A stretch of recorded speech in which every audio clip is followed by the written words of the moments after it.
I'm on my way, about to go see the new Iron Man 3 movie, and when I get out, I'm going to tell you guys how it was. Hello world, here I come.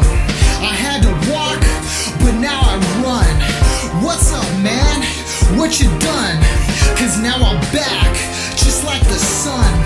Hello world, it's David Carus, and I just watched Iron Man 3 last night and decided to make this video. Going into the movie, I had very high expectations. Within the very first few minutes of it, I was starting to kind of feel a bit disappointed. I could tell by the tone of the film that it wasn't something that I was liking. There was always some sort of a one-liner or something you're supposed to laugh at. Even within one scene, there'd be like punchline, punchline, punchline. Use those sparingly, use them for the right moment. It just felt like this very contrived movie that tried to sort of please everybody. This had a different writer and director than the first two Iron Man movies. This was Shane Black. I went into it really not knowing anything about the guy. When the whole thing was said and done, the feeling that I had was very similar to when I watched Ang Lee's version of the Hulk. If you guys have watched that movie, you'll know what I'm talking about. Not a good movie. I watched it with a couple friends. They liked it. They thought it was good. And I can see how people would like it for sure.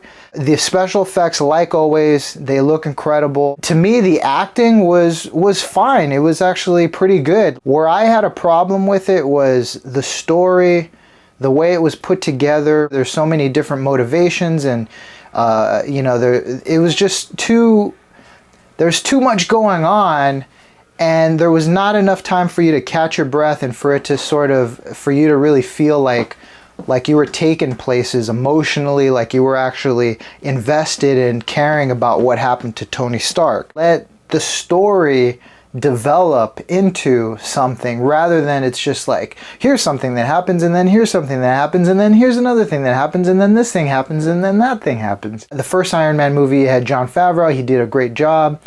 Thor, you had Kenneth Branagh, and in the Avengers, you had Joss Whedon.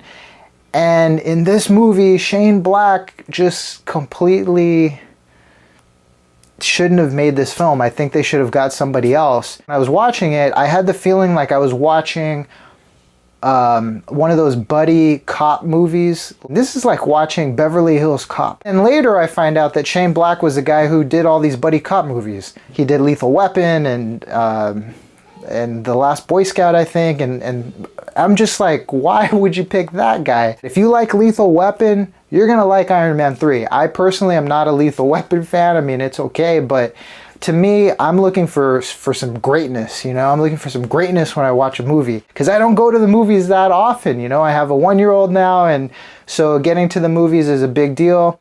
In different hands, it could have been a great movie. To me, one of the biggest disappointments, and I'm gonna say spoiler alert, you can fast forward this part, but you have Ben Kingsley, Academy Award winner for playing Gandhi, who, when you start watching the movie, and if you've seen the trailers, his bad guy, his Mandarin, is incredible. It's really good. And then, in the movie, towards the end, you find out, this is spoiler alert, fast forward, unless you want to know, you find out that, oh yeah, no, he's not really the Mandarin. He's an actor, and they just made up the Mandarin. He didn't really exist. But the Mandarin character, the actual Mandarin that he was portraying, was awesome. I wanted Iron Man to go and fight that guy, because that guy looked real scary. He looked that was a good bad guy. And they completely pass up on that to just say, oh yeah, he was just an actor, and the real bad guy was just Guy Pearce over here, who you knew was the bad guy the whole movie. They tell you right from the beginning, yeah, this guy was the bad guy. It's too predictable. The movie is too predictable. There's no room for you to really like wonder what's going to happen next, because you know what's going to happen. And then when the movie's over, as disappointed as I was, I stayed in my seat, because like any true fan, you know that at the end of the credits they're going to have a hidden scene or whatever.